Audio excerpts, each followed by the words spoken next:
Okay, so this is going to be our reflection First reflection. for the Cambodia Service Development Trip. Yeah. And I think We were welcomed really warmly by all the village members. They presented us with flowers, which was really warming.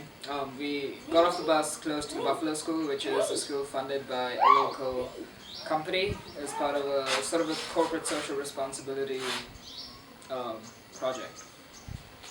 so. I think today we're going to start off with the observations we've made so far.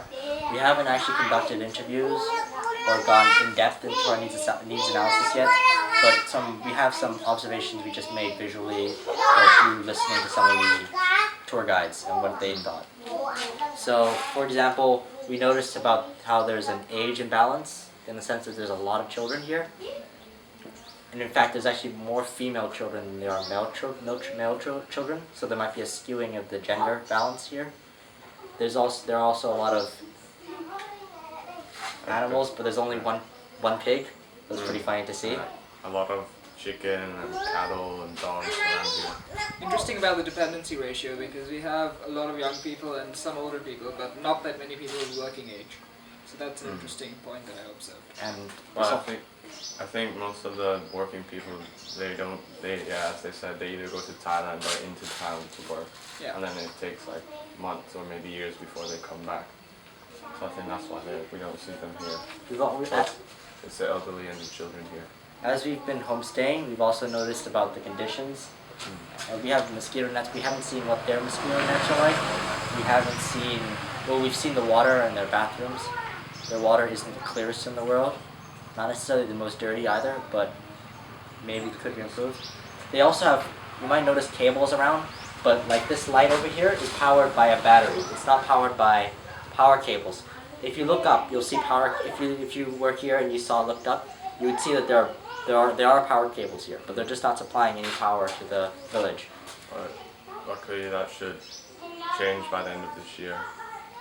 Also, the technology of the lighting. From what I understand, these are not LED lights, and if they were LED lights, they would use a fraction of the energy, and the energy from the battery would be used in a lot more efficient manner. Also, if you look around, there's also a variety of construction types. Yeah. There are some concrete houses, but most of them are just comparable to traditional Thai housing, They're ground-based. and they're on stilts and all that. And some of them are pretty bizarre in the sense that, a great example is one that has a really good-looking, a really strong roof, but the sides are all just thatch, and we find that a bit bizarre. And then the primary mode of transportation is motorbikes And bicycles. a lot to of the those, largest and foot. and foot, although they use bikes a lot. And there's only one. We have only seen one quad-wheeled transport throughout. Another thing that we've also, when we were greeted because we came here pretty late, right? We were greeted with the generator, and we were just wondering how much does it cost for them to run that generator, because they don't have access to the main supply yet, which is Also, we were wondering how they get the fuel for the generator, because, and also how much does it cost? Is it economically viable for them to run a generator?